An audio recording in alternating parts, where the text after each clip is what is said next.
இங்க மாறி ஒரு பக்கம் கட் அண்ட் ரைட்டா எங்க குமார் கிட்ட நீ இதுக்கு மேல வந்து அரசியை பார்க்கவோ பேசவோ கூடாது அப்படின்னு சொல்லி அவங்க அப்பா மேலே சத்தியம் அவங்க வச்சிடறாங்க. இந்த பக்கம் குமாரும் வேற வழியே இல்லாம இங்க மாறி சொன்னதுனால அதையும் சத்தியம் பண்ணி கொடுத்துட்றாங்க. ஆனா இன்னொரு பக்கம் குமாரோட மனசுக்குள்ள ரொம்பவே வந்து கஷ்டமா இருக்கு. ஏன்னா இங்க குமார் வந்து அவங்க அப்பா சொல்லி லவ் பண்ணிருக்க மாட்டாரு அரசியா அவங்களுக்கு ரொம்பவே பிடிச்சு போனதுனாலதான் அவர் மனசளவுல ரொம்பவே வந்து லவ் பண்ணிருப்பாரு. ஆனா இந்த விஷயம் எல்லாமே இப்ப நம்ம கையை விட்டு போகுதுன்னு தெரிஞ்சுமே அவரால் எதுவும் பண்ண முடியாம அந்த விஷயத்தை ஏத்துக்கிட்டு அவருமே அதை பண்ணியிருப்பாரு.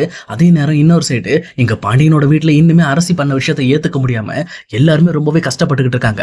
அதை விட முக்கியமா இங்க பாண்டியன் தான் பண்ண தப்ப நினைச்சு ரொம்பவே வருத்தப்பட ஆரம்பிக்கிறாரு. சொல்லப்போனா அவரால் இந்த விஷயத்த சுத்தமா ஜீர்ணிச்சிக்கவே முடியல. அவருமே இதுக்கு மேல இந்த வீட்டுல நம்ம இருக்கக்கூடாது, நம்ம மனசு அமைதியாகணும்னா நம்ம இந்த வீட்டை விட்டு வெளியில போனோம் அப்படின்ற மாதிரி அவருமே அங்க எந்திரிச்சு வீட்டை விட்டு வெளியில கிளம்ப பாக்குறாரு. ஆனா வீட்டுல இருக்க எல்லாருமே இப்படி பண்ணாதீங்க, நீங்க எங்க போறீங்க அப்படின்ற மாதிரி எல்லாருமே பாண்டியனை தடுக்க பாக்குறாங்க. ஆனா பாண்டியனுமே யாரு பேசுறதையும் கேட்காம என்னை இப்ப விட்டுருங்க, என் போக்குல என்ன விட்டுருங்க அப்படின்ற மாதிரி சொல்லிட்டு அவரும் வீட்டை விட்டு கிளம்பிடுறாரு. இவர் வீட்டை விட்டு கிளம்பினதுக்கு அப்புறம் இங்க கோமதியால் அந்த விஷயத்தை சுத்தமா ஏத்துக்க முடியல. அவங்களும் அரசிக்கிட்ட போயிட்டு இப்படி உன்னை ரொம்பவே நம்பிக்கிட்டு இருந்த ஒரு மனுஷனை இப்படி வீட்டை விட்டு வெளியில போக வச்சுட்டேடி அப்படின்ற மாதிரி மறுபடியும் அரசியை போட்டு திட்டி தீத்துக்கிட்டு இருக்காங்க. அதே நேரம் வீட்டுல இருக்கிற ஒவ்வொருத்தருமே இந்த பக்கம் வந்து பாண்டியன் பண்ண விஷயத்தை ஏத்துக்க முடியாம ரொம்பவே கஷ்டப்பட்டுட்டு இருக்காங்க. ஏன்னா அவருமே இப்ப வீட்டை விட்டு வெளியில போயிட்டாரு, எதுக்காக போனாரு, ஏன் போனாரு அப்படின்னு சொல்லி ஒவ்வொருத்தருமே வந்து சாப்பிடாம கொள்ளாம இந்த பக்கம் அவங்களுமே ஹால்லே படுத்துக்கிட்டு இருக்காங்க. ஆனா மீனா மட்டும் தான் ரொம்பவே பிராக்டிக்கலா யோசிச்சு இந்த பக்கம் டைரக்டா கதிரையும் அங்க அவங்க ஹஸ்பண்ட் செந்திலையும் கூப்பிட்டு அவங்க கிட்ட பேச ஆரம்பிக்கிறாங்க. இங்க பாருங்க, மாமா வீட்டை விட்டு வெளியில போய் ரொம்ப நேரம் ஆச்சு, நீங்க முதல்ல மாமாவை போய் பாருங்க, அவர் எங்க இருக்காருன்னு பார்த்து கூட்டிட்டு வாங்க, எனக்கு தெரிஞ்ச அவர் கடைக்கு போயிருக்க வாய்ப்பு இல்லை அப்படின்ற மாதிரி சொல்லி இங்க எப்படியாவது பாண்டியனை கூட்டிட்டு வரதுக்கு இவங்க ரெண்டு பேரும் அனுப்பலாம்னு சொல்லி ட்ரை பண்றாங்க. இவங்களும் சரி நாங்க போயிட்டு வரோம்னு சொல்லிட்டு அங்க இருந்து கிளம்புறாங்க. அதே நேரம் இன்னொரு பக்கம் இங்க சரவணனும் குழந்தை மாதிரி அழ ஆரம்பிக்கிறாங்க. இதை பார்த்துட்டு இருக்க மயிலுமே வீட்டுக்கே பெரிய ஆள் நீங்க தான், நீங்க போய் இப்படி குழந்தை மாதிரி அழலாமா, ஏன் இப்படி பண்றீங்க, கொஞ்சம் அமைதியா இருங்க, எல்லாமே சரியாயிடும், நீங்க வருத்தப்படாதீங்க அப்படின்ற மாதிரி சரவணனை சமாதானப்படுத்துறாங்க. ஆனா சரவணனால அரசி பண்ண விஷயத்த சுத்தமா ஏத்துக்கவே முடியல. ஏன்னா அரசி பண்ண விஷயம் அவங்க குடும்பத்தையும் ரொம்பவே பாதிச்சிருச்சு. அவ மேல இவங்க இந்த அளவுக்கு நம்பிக்கை வச்சிருந்தாங்கன்னா இந்த பக்கம் வந்து அரசி பண்ணதை நினைச்சு அவங்களால எதுவுமே பண்ண முடியாம அப்படியே ஹேங் ஆகி ஸ்டக் ஆகி போய் நின்று இருப்பாங்க. சொல்லப்போனா அதை நினைச்சுதான் இங்க சரவணனும் வருத்தப்பட்டு இருக்காங்க. இன்னொரு சைடு இந்த பக்கம் செந்திலும் கதிரும் சேர்ந்து பாண்டியனை தேட ஆரம்பிக்கிறாங்க. ஃபர்ஸ்ட் எடுத்தோன்னா கடைக்கு போறாங்க. ஆனா கடைக்கு பாண்டியன் போகவே இல்லை. எங்க தான் போனாரு அப்படின்னு சொல்லி தெரியாம அவரை தேடி தெரு தெருவா சுத்த ஆரம்பிக்கிறாங்க. அவங்களுக்கும் ரொம்ப பயமாயிடுது. உடனே இன்னொரு பக்கம் இங்க சரவணனுக்கு கால் பண்ணி, சரவணா இந்த மாதிரி வந்து அப்பா எங்க போனாருன்னு தெரியலண்ணா, நீ சீக்கிரம் வந்து வெளியில தேட பாருண்ணா அப்படின்ற மாதிரி இந்த பக்கம் சரவணன்ட்ட சொல்றாங்க. உடனே சரவணனுமே பதறி போயிட்டு பழனியை கூப்பிட்டுட்டு இவங்க 4 பேர் சேர்ந்து ஆளுக்கு ஒரு பக்கம் தேட ஆரம்பிக்கிறாங்க. எனக்கு எல்லாருக்குமே ரொம்ப பயமாயிடுச்சு. பாண்டியன் எங்க போனாருன்னு தெரியல, ஒருவேளை மன அமைதிக்காக வெளியில போனாரு, ஆனா இந்த ஊரை விட்டு போயிட்டார் போல இருக்கு அப்படின்ற மாதிரி ரொம்பவே பயந்து போயிட்டு எல்லாருமே தெரு தெருவா தேட ஆரம்பிக்கிறாங்க. அதே நேரம் இன்னொரு பக்கம் இங்க சரவணனும் ஒரு கோயில் பக்கத்துல போயிட்டு வேற வழி இல்லாம தேடிக்கிட்டு இருக்காரு. ஆனா அந்த கோயில்ல இங்க பாண்டியன் ரொம்பவே அனாதையா உட்காந்துட்டு இருக்க மாதிரி ரொம்பவே ஃபீல் பண்ணி அழுதுகிட்டே உட்காந்துட்டு இருக்காரு. இங்க பாண்டியனை பார்த்த உடனே இங்க சரவணனும் அப்பா இங்கதான் இருக்காரு, இந்த கோயிலுக்கு வந்திருக்க அப்படின்ற மாதிரி எல்லாரையும் வர வைக்கிறாங்க. இன்னொரு பக்கம் அவருமே பாண்டியன் போயிட்டு ஏன்பா இங்க வந்து உட்காந்துட்டு இருக்க, எதுக்காக இப்படி பண்ற அப்படின்ற மாதிரி பாண்டியனை கூப்பிட்டு பேச ஆரம்பிக்கிறாங்க.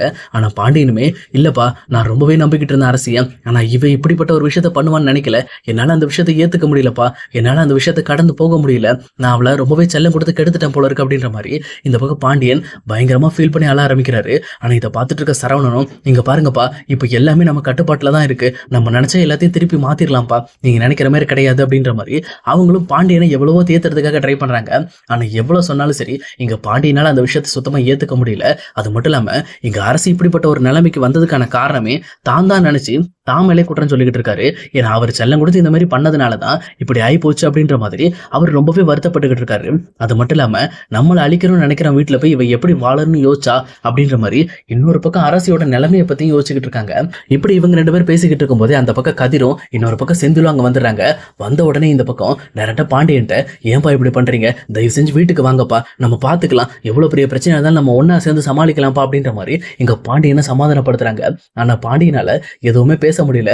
என் பசங்க நீங்க இருக்கீங்கடா, நீங்க எனக்கு எல்லாத்தையும் பாத்துக்குவீங்க, ஆனா இந்த பொண்ணோட நிலைமையை நான் என்னடா பண்றது, இதை பத்தி வெளியில தெரிய வந்தா என்ன நடக்கும் சொல்லு, ஆனா இது தெரியாம நம்மளோட மாமன் வேற வந்து இங்க அரசியை பொண்ணு கேட்டுட்டு இருக்காண்டா, எப்படிடா நம்ம இதை சமாளிக்க முடியும், இப்படி ஒரு விஷயத்த மறைச்சு அரசிக்கு கல்யாணம் பண்ணி கொடுக்க முடியுமாடா, அதெல்லாம் நடக்கிற காரியமாடா அப்படின்ற மாதிரி இந்த பக்கம் அவருமே தன்னோட மான மரியாதை போக போகுது அப்படின்ற விஷயத்த நினைச்சு பயங்கரமா ஃபீல் பண்ணி அழுதுகிட்டு இருக்காரு.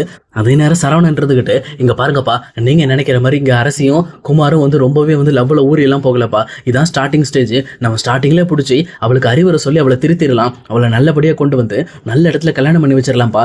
நீங்க நான் சொல்றது மட்டும் கொஞ்சம் கேளுங்கப்பா. இந்த விஷயத்த நம்மளால செய்ய முடியும். நீங்க ரொம்ப காமா யோசிங்க அப்படின்ற மாதிரி இன்னொரு பக்கம் இங்க சரவணனும் வந்து பாண்டியனுக்கு கொஞ்சம் கொஞ்சமா எடுத்து சொல்ல ஆரம்பிக்கிறாங்க.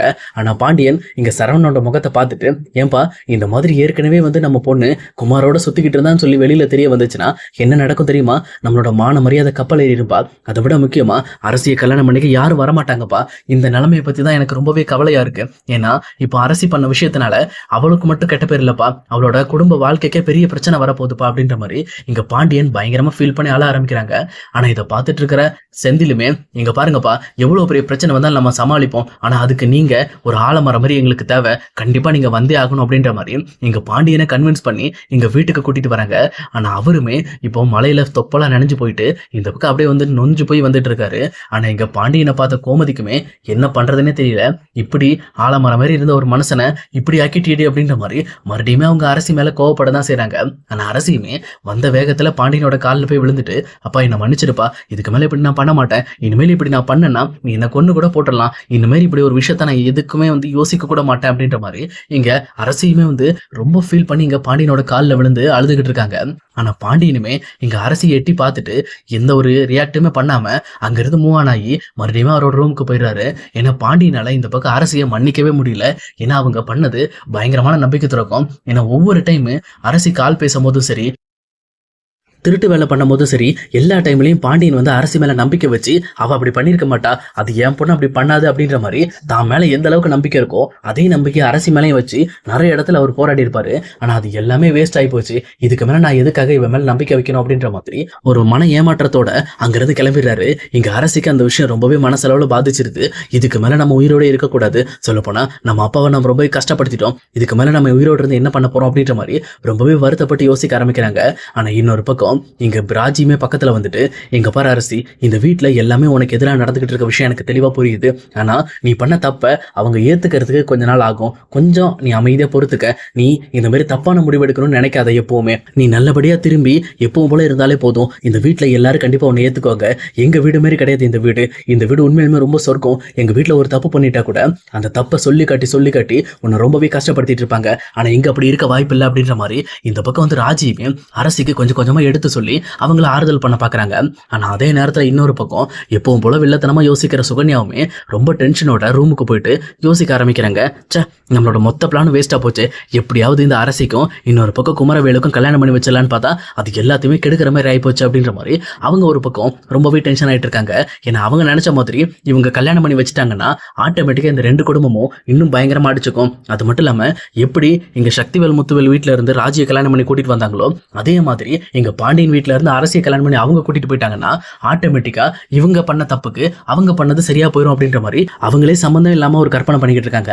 அது அவங்க நினைச்சது நடக்கல அப்படின்னு உடனே ரொம்பவே வருத்தப்பட்டுட்டு மறுபடியும் கோபத்தோட இந்த பக்கம் குமார் கிட்ட பேசுறதுக்காக இங்க சக்திவேல் வீட்டை தேடி போயிட்டு இருக்காங்க.